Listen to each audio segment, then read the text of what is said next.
Irmãos, bom dia. Hoje é dia 5 de julho de 2026. Somos a Igreja de Interlagos. Temos o nosso site www.igrejadeinterlagos.com.br. Lá você pode encontrar um botão ao vivo para entrar nos nossos cultos, no horário de culto. Temos nosso canal no YouTube também, Igreja de Interlagos, onde você pode encontrar centenas de estudos, de pregações, de todos os ministradores aqui da nossa igreja. É com grande alegria que eu recebo aqui os irmãos e vamos dar início, que a gente tem bastante coisa para falar hoje, né? Eu estudei muito sobre esse assunto, já trabalhei também nesse assunto, né? E eu sinto, assim, que existe uma falta do motivo. Qual o motivo de ter uma mudança cultural tão grande nos últimos, talvez, 40 anos ou 50 anos sobre isso, né? Porque falar sobre o abuso sexual não é só falar sobre um, uma infração do Código Penal, não é. Existe todo um arcabouço que foi montado, né, que envolve erotização precoce, pornografia infantil, ideologia de gênero, prostituição infantil, uma internet lasciva, né, e movimentos que não surgiram do nada, tipo feminismo, gênero fluido, né? Então, a gente vê que todos eles acabam conspirando contra a destruição da família, né? Contra a destruição de valores cristãos. Eu vou fazer uma exposição, eu quero correr um pouco, tá? Porque são uns 40 slides, que ontem até eu dei uma cortada, porque eu quero chegar no final. O que tem reservado para o final? O motivo de tudo isso. Tá? Então, logicamente, a gente tem uma postura muito pessimista quanto a isso, porque é um movimento muito grande e que envolve o nosso dia a dia, os nossos filhos, os nossos parentes, os nossos amigos, né? Tudo que nos rodeia, a gente vê esse tipo de movimento, né? E a gente percebe que isso acaba levando a um destruimento, destruição dos valores morais, valores cristãos, valores da família. Mas isso tudo tem um porquê. E quando a gente descobre o porquê das coisas, fica mais fácil da gente entender, da gente poder lutar contra, né? Então, eu vou, assim, correr um pouco nos slides, vocês vão ver que tem slide que a gente vai um pouco mais rápido, porque o mais importante está no final. E como hoje tem ceia, né, também, a gente quer que os irmãos possam aproveitar o culto inteiro, certo? Então, eu vou compartilhar os slides, o pastor não precisa mostrar nenhum versículo, porque os versículos mais importantes vão estar aqui também, tá? Então, eu vou compartilhar aqui e eu acho que vocês estão vendo, né? Deixa eu ver aqui, só um minutinho, e eu vou aqui ter que mudar de tela para eu poder mexer aqui, peraí.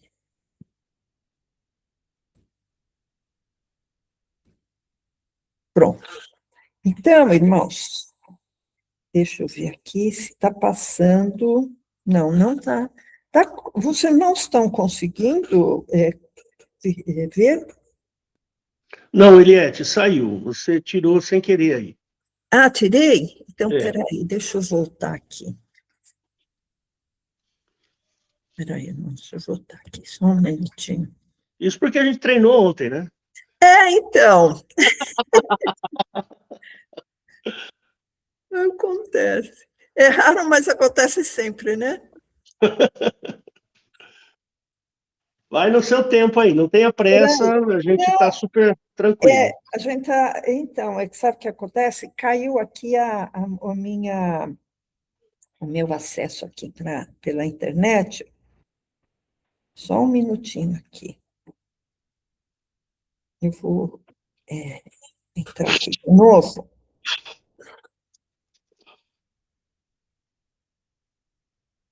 Pronto, voltou. Aí. Tá. Então, não.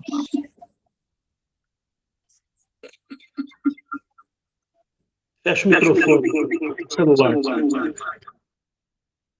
Tá. Agora está partilhando, certo? Sim, está partilhando. Tá. Certo. Então vai ser até mais fácil. Então, irmãos, a gente vê que no nosso evangelho, sempre Jesus teve um carinho muito especial com as crianças. Por quê? Porque as crianças são puras, as crianças querem aprender, as crianças não têm defesa contra a maldade, né? Então, quando os discípulos queriam afastar as crianças, né? E Jesus falou: não afasta as crianças, não. De tais é o reino de Deus. Então, Jesus está vendo tudo isso. Tá? Nada que acontece com uma criança é uma coisa que passa despercebido para Jesus, né? Então, nós vamos falar em especial do abuso sexual em crianças, porque, logicamente, o abuso sexual pode ser em pessoa de qualquer idade, né? Pessoas mais idosas, pessoas jovens, mas a gente vai focar no abuso em crianças. Bom, então, o que a gente sabe, irmão? Que desde tempos remotos existem sacrifícios de crianças, né? Os amonitas, eles tinham um deus, uma divindade, né, chamada Moloque, que eles colocavam crianças vivas dentro do ventre, que tinha uma fornalha, né, era uma estátua grande que tinha uma fornalha, e eles colocavam as crianças lá para serem queimadas, porque eles acham que fazendo esse sacrifício a Moloque ia ficar feliz e ia devolver para eles saúde e prosperidade, né? E é uma coisa absurda, né? Só que Jeová, vendo isso na sua lei, ele proibiu. Então, em Levítico 18, 21, fala: e da tua descendência não darás nenhum para fazer passar pelo fogo perante Moloque. Porque ele achava que fazendo isso, as pessoas iam estar agradando outro Deus, e tinham que agradar o próprio Jeová, né? Então, existia já uma proibição das pessoas fazerem isso. Logo, a gente depreende que não era uma coisa rara, era uma coisa que era usada em vários povos, né? Inclusive, irmãos, até o rei Salomão sacrificou a Moloque, né? Então, 1 Reis 11:6 fala: assim fez Salomão o que parecia mal aos olhos do Senhor, e não perseverou em seguir ao Senhor como Davi a seu pai.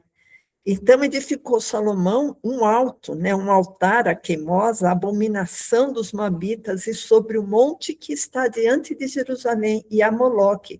Então, Salomão edificou um, um, um alto, que fala, né, um alto aos demônios, né, para fazer passar os filhos pela aquele sacrifício, né? E a gente vê que também o rei Acás, que era descendente de Davi, né, também fez passar o filho, queimou incenso no vale de Inom, vocês veem no verso 2 Crônicas 28:3, também queimou incenso no vale do filho de Inom e queimou seus filhos no fogo, conforme as abominações dos gentios que o Senhor tinha expulsado diante dos filhos de Israel. Então, irmãos, é uma coisa que não dá para entender como fazer uma coisa dessas, né? E a gente vê que não foi só Salomão, acaso, o rei Manassés também queimou seus filhos no fogo, né? E segundo Crônicas 33:6 fala que ele fez também passar seus filhos pelo fogo. Então, irmãos, era um costume assim muito perverso, né? E aí a gente pergunta, né? Será que esse sacrifício continua? A gente já ouviu falar, irmãos, muita coisa eu não quis colocar aqui, mas existe algumas reportagens de crianças que foram sacrificadas. E ainda eu estava vendo que crianças em Uganda, em alguns lugares da África, são submetidas a esses sacrifícios. E vocês todos já devem ter ouvido falar no Epstein, né, que era um multimilionário, que existem muitas histórias, irmãos, dele, a respeito dele, de crianças. A gente não pode falar abertamente, né, mas a gente sabe que isso continua. Então, além disso, além do sacrifício físico, muitas crianças atualmente são abusadas, tanto física, né, como moralmente, crianças abandonadas e abusadas sexualmente. Isso é um sacrifício, é sacrificar as crianças, né? Muitas são doutrinadas em todos os meios de entretenimento, de educação, são doutrinadas para que quebre a sua inocência, né? Então, irmãos, quando a gente fala assim, não, a criança foi, de alguma maneira, abortada, né? Esse aborto também é um sacrifício de crianças, né? Então, não é o sacrifício lá só colocar na fornalha para Moloque. Muitas coisas que acontecem hoje em dia também estão sacrificando as crianças, né? A gente ouve, não sei se vocês chegaram a ver aquele filme, O Som da Liberdade. Aquele filme retrata muito sobre sequestro de crianças na América do Sul para tráfico de crianças, né, com finalidade de serem escravos sexuais. Então, é muita coisa que acontece nesse mundo, irmãos, que são várias frentes, como eu falei, mas todas têm um motivo. Mas, em contraponto, temos a igreja, né, como se fossem ilhas, né, de oásis no meio do deserto, e com pessoas se empenhando a sua vida em prol do ministério das crianças, né? E ministrar Cristo para as crianças, para que quando elas cresçam, elas conheçam um lado e conheçam o outro, e possam optar. Porque às vezes eu vi postura de pessoas que falam assim, não, olha, eu não vou levar meu filho na igreja, porque quando ele crescer, ele decide o que ele quer. Não, irmãos, ele não vai decidir o que ele quer, porque para decidir você tem que conhecer o lado de Jesus e tem que conhecer o lado do mundo. E as pessoas que crescem sem Jesus, elas só conhecem um lado, então elas não têm o que decidir, elas já estão lá, né? Agora, uma criança criada na igreja, com princípios cristãos, ela vai crescer e quando ela crescer, ela vai ver outras coisas, ela vai optar, o que eu quero? Eu quero Jesus, a pureza de Jesus, a vida eterna, a santidade, ou eu quero a lama desse mundo? Aí ela pode optar, né? Porque quem é escravo de uma coisa não pode ter opção de outra, né? Então, aqui está uma comunidade lá na China, né? Apesar do governo ser ateísta e proibir a igreja, muitas pessoas ainda seguem a Jesus e têm ministérios com crianças, né? Eu vou dar alguns números aqui, irmãos, rapidamente, para vocês verem que a situação é calamitosa em termos de abuso sexual, tá? Então, eu vou mostrar primeiro uma pesquisa que foi feita de pessoas de 0 a 18. Você fala, não, mas bebezinho é estuprado? Pior que é. Tá? Então, vocês talvez não tenham ideia do número de crianças pequenas que são abusadas e muitas abusadas de verdade, né, com lesões grandes em genitais que necessitam de uma cirurgia de urgência. Então, irmãos, isso não é o dia a dia, mas não é uma coisa assim extremamente rara, não. Então, os números de 2017 a 2020, entre crianças, então, dá aproximadamente 180 mil crimes de estupro por criança. Então, isso dá uma média de 45 mil estupros por ano no Brasil, tá? E a gente tem que contar também a subnotificação, porque tem vários tipos de abuso, de atos libidinosos, que às vezes não deixam muito vestígio, né? E que vocês podem imaginar quais sejam, e que eles são. Existe uma subnotificação. O responsável pelaquela criança não fala, eu não vou notificar.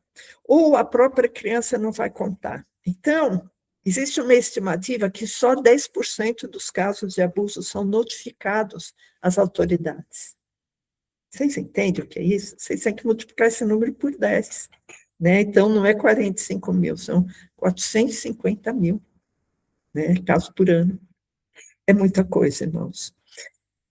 E a Unicef, a The Lancet, uma revista científica, ela fez uma pesquisa e ela falou que quase 19% das mulheres no mundo já foram vítimas de algum tipo de abuso. Muita gente, irmãos, já foram vítimas de abuso, na infância, principalmente, né? E 15% dos homens, que também é um número grande.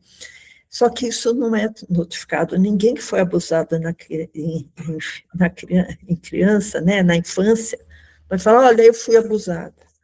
Porque é uma situação que é triste, é uma situação vexatória, né? Então, as pessoas geralmente não falam, mas fica aquela feridinha lá dentro, né? Aquela feridona lá dentro do coração, né? Existe uma estimativa também de 5 mulheres são estupradas por hora no Brasil, mas é uma estimativa de todas as idades, né? Existe também, irmãos, várias estatísticas, porque, como eu disse, existe uma subnotificação, o Brasil não é um país primoroso nas estatísticas. Por exemplo, existe um número que, em 2023, 81 mil casos de abuso sexual foram registrados. Isso não são em crianças, né? Todas as idades. Em criança, a gente viu, foi 45 mil. Então, as estatísticas no Brasil, de qualquer maneira, são sempre superlativo, mas a gente vê que a vítima preferencial é a menina. É a menina abaixo de 14 anos, né? Isso aqui é um bilhete de uma menina de 10 anos que ela deu para o monitor, porque muitas vezes a criança, ela nem sabe que aquilo é errado, ou ela não tem para quem pedir ajuda, porque às vezes pediu ajuda para a mãe, e a mãe falou, não, filha, você está inventando aí, você está mentindo, né? Às vezes acontece isso, né? E aqui é o bilhetinho da criança, me ajuda, eu estou sofrendo abuso sexual do meu pai, né? Então, isso aconteceu em Santa Catarina, né? Uma reportagem que a gente pegou. Então, irmãos, se a gente fizer uma estatística, 80% das vítimas nas crianças são meninas. E a gente não pode desprezar os 20% que são meninos também, que também são abusados, né? A maioria desses abusos ocorrem na residência, e sendo na residência, de 80% a 90% dos casos, o abusador é parente, ou é conhecido, ou é familiar, né, da vítima. Isso afirma a Unicef, mas tem muita estatística também brasileira que corrobora, né, essa informação. Aqui, irmãos, eu não vou falar todos os números, mas é só para vocês verem que de 2015 a 2025, em 10 anos, o número aumentou quase 3 vezes. Era cerca de 20 mil e foi para cerca de 60 mil notificações. A gente tem que pensar também que antes existia uma subnotificação, sim, mas a gente percebe pelos órgãos públicos que existe um aumento do número. Então, irmãos, a gente, assim, como igreja, a gente tem que prestar atenção nisso também, né? Porque 80% dos casos de abuso são de crianças. E as crianças são indefesas, né? Esse aqui, irmãos, eu coloquei, são sinais indicativos, mas não são sinais de certeza. Não é porque uma criança tem pesadelo que ela está sendo abusada. Mas se você juntar todos esses sinais, talvez seja hora de você sentar com uma criança e perguntar se está tudo bem, se alguém mexeu com ela, né? Que ela pode falar, porque geralmente essas crianças elas são ameaçadas. Olha, se você falar, eu vou matar sua mãe. Olha, se você falar, eu vou matar seu pai. Então, a criança tem que estar ciente que ela falando, ela vai ser preservada, os pais vão ser preservados, né? Então, mudanças repentinas de humor, agressividade sem motivo, pesadelos, sexualização precoce, isolamento, apego incomum a certos adultos, às vezes a criança volta a fazer xixi na cama, queda de rendimento escolar, textos com desenhos de conteúdo sexual, autodepreciação, ansiedade, ideação suicida, reações exageradas ao toque, ou repulsa, ou necessidade excessiva de contato, recusa de contato com adultos antes considerados confiáveis, dores ou lesões em genitais. Irmãos, tudo isso, como eu falei, não é sinal de abuso sexual. Sinais que os pais, que os responsáveis têm que ficar atentos, alertas, mas não é porque tem um ou dois sinais que a criança está sendo abusada. Vocês entenderam? É só sinais de alerta, sinais de suspeita, que os pais têm que sentar com a criança, conversar, né? Como eu disse, tudo isso está ligado, né? Prostituição infantil, o Brasil é o segundo lugar em prostituição infantil no mundo, principalmente estados do norte, Pará e alguns estados do centro-oeste é muito grande o número de prostituição infantil, de pais que dão suas filhas para prostituição por dificuldade econômica. É triste, não? Bom, Código Penal que fala, no artigo 213, né, constranger alguém, que pode ser homem ou mulher, mediante violência ou grave ameaça, violência física ou violência efetiva. No caso de menores de 14 anos, é uma violência presumida pela idade. Ou violência presumida porque a pessoa não tem como se defender. Por exemplo, uma mulher está paraplégica, ela não tem como se defender. Uma pessoa surda, muda, não tem como se defender. Então, está incluída aqui uma violência presumida, tá? Ou grave ameaça, ter conjunção carnal, ou praticar, ou permitir que ele se pratique outro ato libidinoso, né? Ou a conjunção carnal. Antigamente existia o artigo 214, irmãos, que era exclusivo para ato libidinoso sem ser a posição carnal, porque pode ter mil outras situações, né, de toques e de introdução do órgão genital masculino em boca, em ânus, que não é a condição carnal em si, que condição carnal é órgão sexual masculino dentro do órgão sexual feminino. Isso é condição carnal. As outras variantes libidinosas estavam incluídas no artigo 214. Então, quando um agressor ou uma agressora praticava condição carnal e outro ato libidinoso, ele era acusado de 2 crimes. As penas se somavam. Mas, como o nosso Congresso e o nosso governo sempre foi muito leniente com a situação penal, eles omitiram o artigo 214, então a pena de muitos abusadores foi cortada pela metade. Ao invés de ter 10 anos do artigo 213 mais 10 anos do artigo 214, não, dividiu a metade, né? Então, as coisas sempre são facilitadas, né, para eles. O artigo 217, como eu falei para vocês, é quando a vítima é menor de 14 anos, que aí existe um aumento de pena, pode ir de 8 a 15 anos, né? E a anterior, a pena era de 6 a 10 anos. Então, aqui fala, no parágrafo 1º, incorre na mesma pena quem pratica as ações descritas no caput, que por enfermidade ou deficiência não tem o discernimento necessário, é aquilo que eu falei. Considera-se uma violência presumida quando não tem capacidade de resistir ou capacidade de consentir. Causas de subnotificação. Isso aqui é meio intuitivo, mas eu vou nomear só para vocês terem uma ideia, né? Medo, vergonha, ameaça, desconhecimento do que aquilo se trata de abuso. Porque já teve vítima que falou assim, mas ele, desculpa, eu tenho que falar, irmãos, ele só passou o pênis no meu rosto, não colocou no meu genital. Aí a vítima acha que isso não é abuso, que abuso tem que ser a condição carnal efetiva. Então, às vezes, ela desconhece que aquilo seja um abuso, né?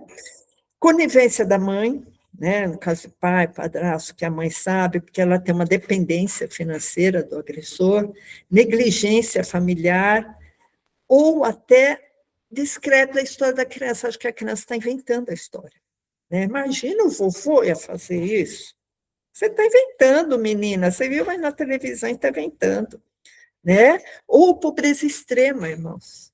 Às vezes a pessoa está numa situação cultural tão precária que ela não tem forças, não tem discernimento, né? Qual a principal prevenção? Conversar com o tema com seu filho. Irmãos, isso é muito importante.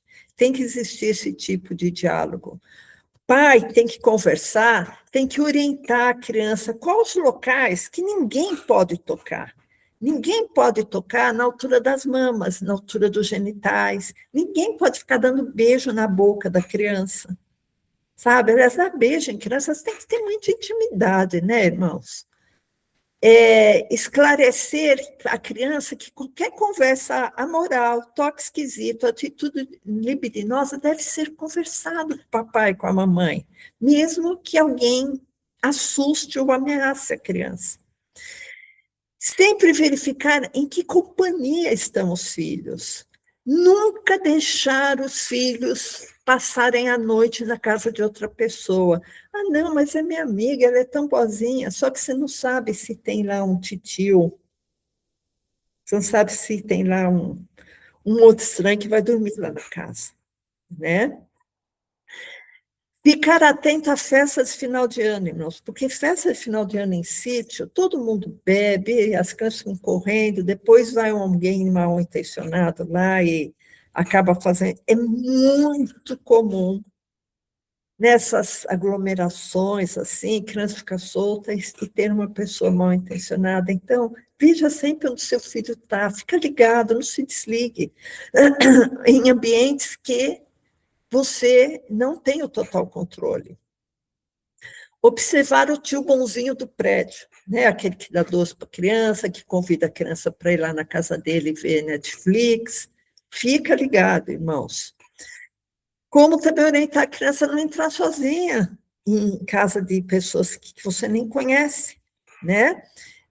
Os pais, irmãos, têm que estar em diálogo constante com os filhos. Aliás, muitas famílias estão perdendo aquele costume de comer junto, de conversar, de ter um devocional.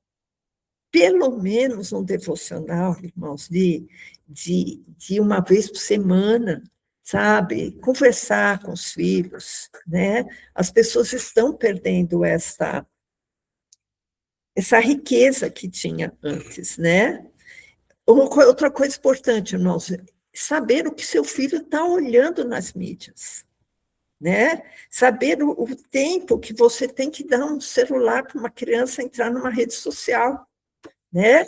Sabendo do que aconteceu, irmãos, o que fazer? Tem que ter rapidez na denúncia. A gente vai ver onde denunciar, por quê? Não é qualquer um que se a criança está contando que ela foi abusada lá há 2 dias, lá na festa do final de ano, lá no sítio, você tem que correr para denunciar no lugar certo, porque o psicólogo, o advogado, ele não pode pedir uma perícia, essa criança tem que se submeter a um exame pericial oficial, porque se esse exame não for oficial, ele não tem valor legal para se abrir um processo, para se abrir um inquérito, né?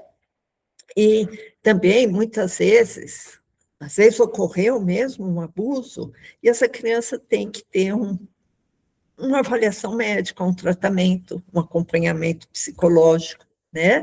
Então, o principal canal de denúncia é a delegacia de polícia, irmãos.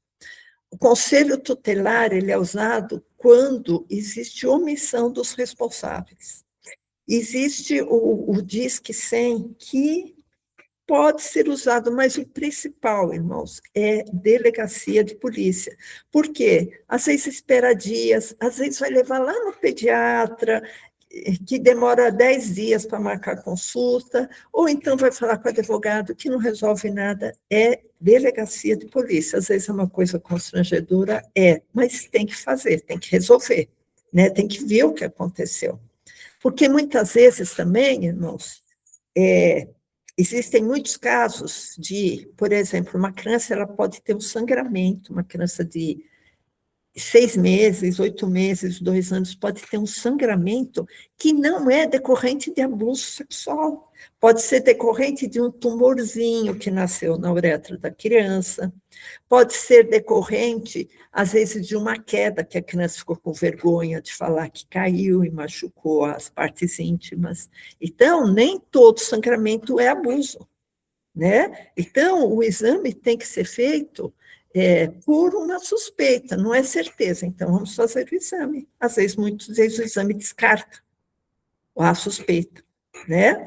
Então, às vezes, é a pessoa que vai falar com o professor, com o diretor, com o padre, com o pastor, com o advogado, e vai perdendo os dias, e esses dias são primordiais para se ter certeza realmente do que aconteceu. Bom, irmão, a gente vai falar alguma coisa também da sexualização precoce, né, que está muito ligada também a esse movimento mundial de colocar sexo na frente de tudo, né? Então, a gente vê que as mídias, as redes sociais e todo entretenimento, né, traz aquele ambiente de músicas com movimentos totalmente sexualizados, vestimentas de menininhas, você vê menininhas de 7, 8 anos vestidas igual, desculpa a palavra, igual piriguete, né? Mini blusinha, calcinha justinha, botinha com salto e maquiagem, né? Crianças pequenas já namorando, dá beijinho na boca. Ai, que bonitinho dando beijinho na boca. Criança não é para namorar, irmãos. É uma coisa lógica, né? E também, às vezes, o pai e a mãe acabam trazendo todo esse ambiente sexualizado para dentro de casa através de novelas, de shows, né? Eu ouvi falar que teve um show aí no fim do ano, não sei se foi esse ano ou ano passado, o show da Anitta, né? Bem sexualizado, né? Bem sexualizado. E a pessoa liga a televisão e deixa lá. E a menininha lá vendo. Ah, eu quero ser igual a Anitta quando eu crescer. Triste, né, irmãos? Outra coisa, irmãos, assim, associada a esse ambiente sexualizado, mulher não é mais mulher, porque existe uma fluidez do sexo, né? Então, agora, o que é mulher? A mulher é aquela pessoa que gesta. Por quê? Porque tem uma fluidez do sexo. E, irmãos, tudo que eu estou falando aqui não é no sentido de excitar ódio em alguém, estimular ódio em alguém. Não. A gente ama a todos, porque Jesus ama a todos. A gente só está colocando aqui exposição das coisas que acontecem. Por exemplo, no Reino Unido foi feita uma reportagem que uma marca de absorventes, que inclusive é usada aqui no Brasil, por isso que está com uma tarjinha verde, porque não quero ser processada, O que ela chamou? Ela chamou meninas de corpos com órgãos sexuais femininos. Então, a gente vê, não, ela não é mulher, ela é uma pessoa com útero. Por quê? Porque o conceito de homem e o conceito de mulher mudou, né? Então, eu até fui ver no IA o que era mulher, eu não sei mais o que é mulher. Mulher pela inteligência artificial. É um conceito atual de ser. O conceito atual de ser mulher deixou de ser uma definição única, baseada apenas no XX ou nos genitais. Não é mais isso. Hoje é compreendido como uma experiência plural e subjetiva. O conceito engloba a autoidentificação, a diversidade de vivências sociais e a autonomia de traçar o próprio caminho. Então, irmãos, o que é ser mulher? Não sei mais. É um conceito fluido também, né? Então, a gente também, nesse bolo, né, de sexualização, a gente vê o estímulo a tudo quanto são situações, vamos dizer assim, voltadas para a doutrinação, né? Então, a gente vê aqui performance de drag queen, né, para crianças.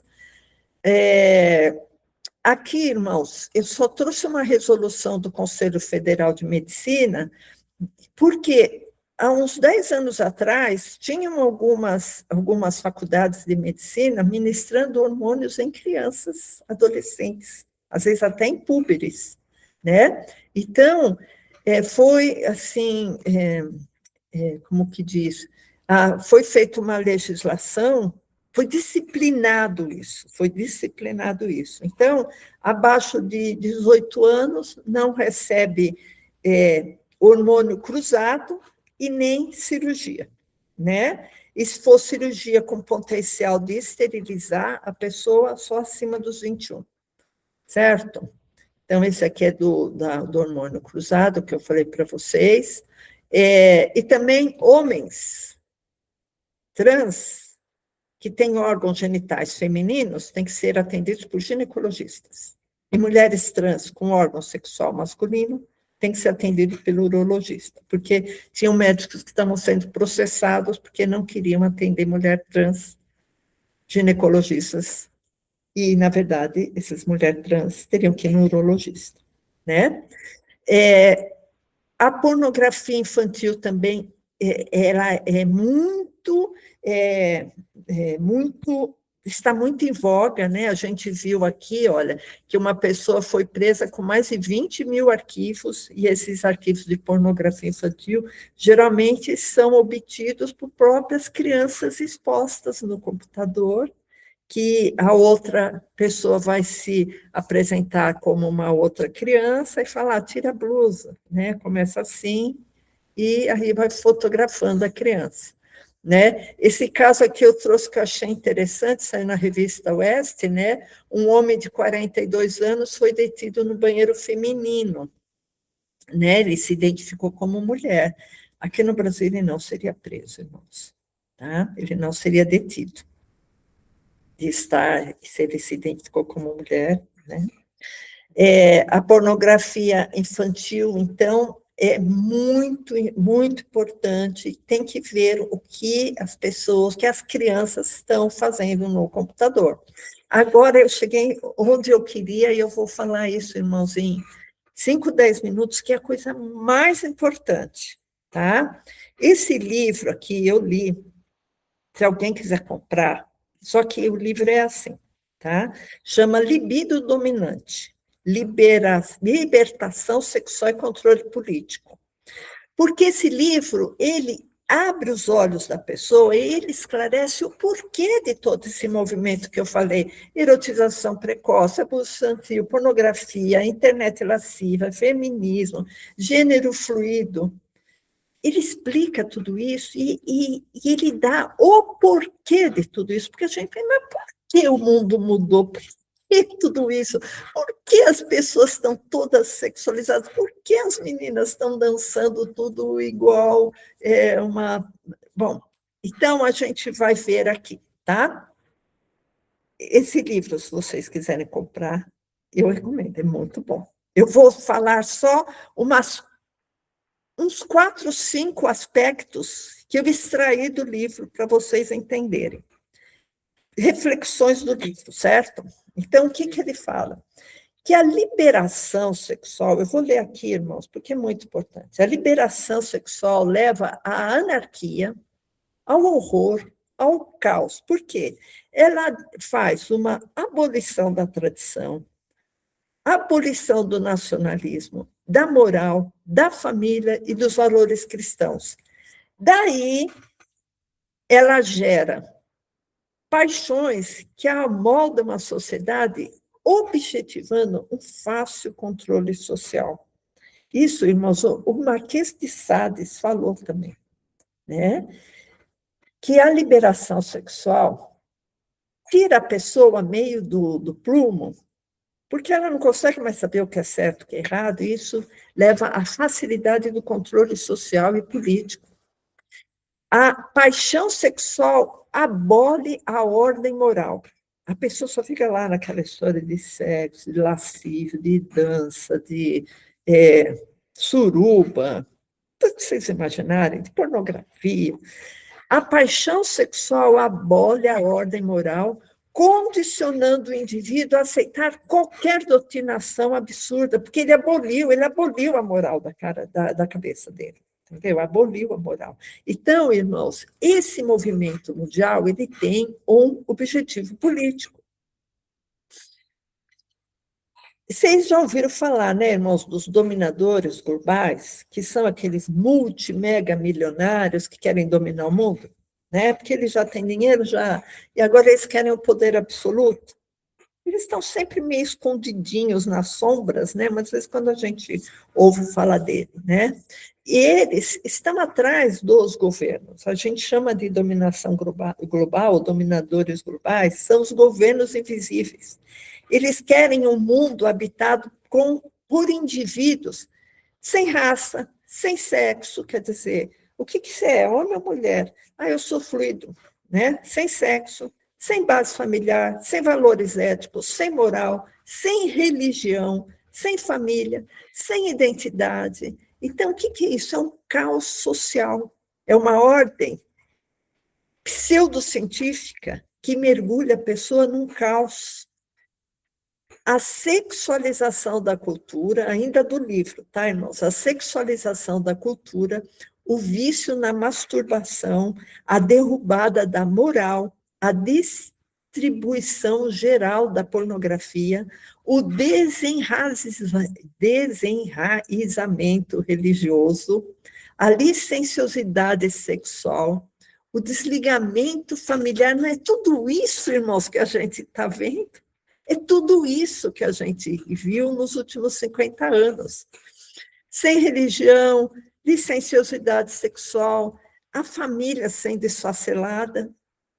Isso significa um caos e isso leva a uma facilitação do controle social. Aí a pessoa aceita qualquer ideologia, porque ela já está no caos absoluto. Entende, irmãos? Então, isso aí é uma coisa assim que a gente tem que prestar atenção, que existe um porquê por causa disso. Por que submeter toda uma geração a isso, para ter facilidade de controle social, né? Entre isso também está incluído o feminismo. Eu não vou falar aqui do feminismo, irmão, mas o feminismo também está a serviço dos dominadores globais, tá? Para a facilitação de tudo que eu falei. Então, a primeira onda do feminismo se falou em igualdade de direitos sociais e políticos, e assim a mulher foi estimulada a sair de casa para trabalhar fora, porque ela saindo de casa trabalhar fora, foi vendido para ela como uma libertação, mas, na verdade, ela teve que pagar mais imposto, teve que se submeter a jornadas de trabalho duplo, extenuantes, e ainda deixou o filho dela sem uma educação, sem passar valores morais, né? Porque aí ficavam as crianças todas contidas numa creche, né?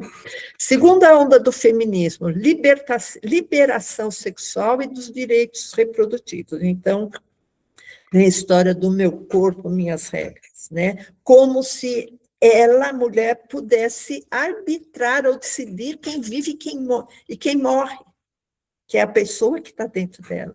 E quem pode fazer isso é só Deus, irmãos. A gente não pode decidir em quem vive e quem morre. E quando uma mulher faz aborto, ela está decidindo pela vida de alguém. E só Deus pode fazer isso.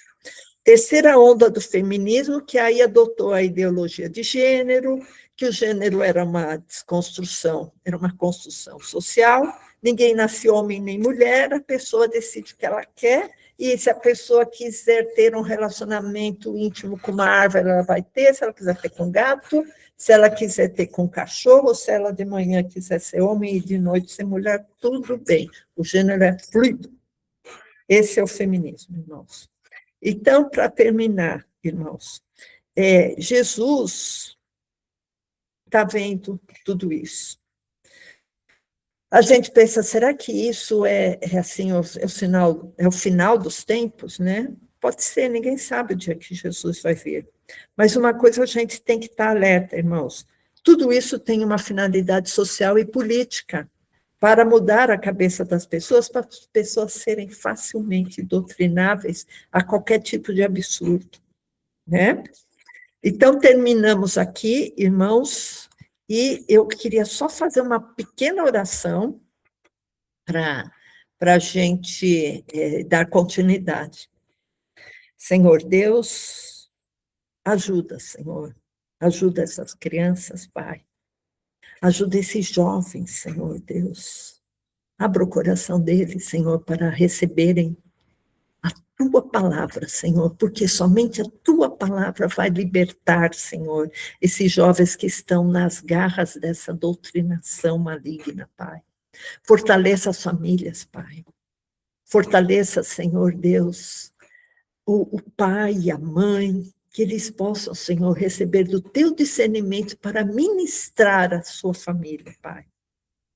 Eu entrego os jovens, as crianças em tuas mãos, Senhor, para que tu tenhas misericórdia, Senhor. Abençoa todos que estiverem ouvindo esta palavra, Senhor. Abra o coração de cada um. Ministra pelo teu Espírito Santo, Pai, o teu fortalecimento, o teu conhecimento. Eu peço, Pai, em nome de Jesus. Amém.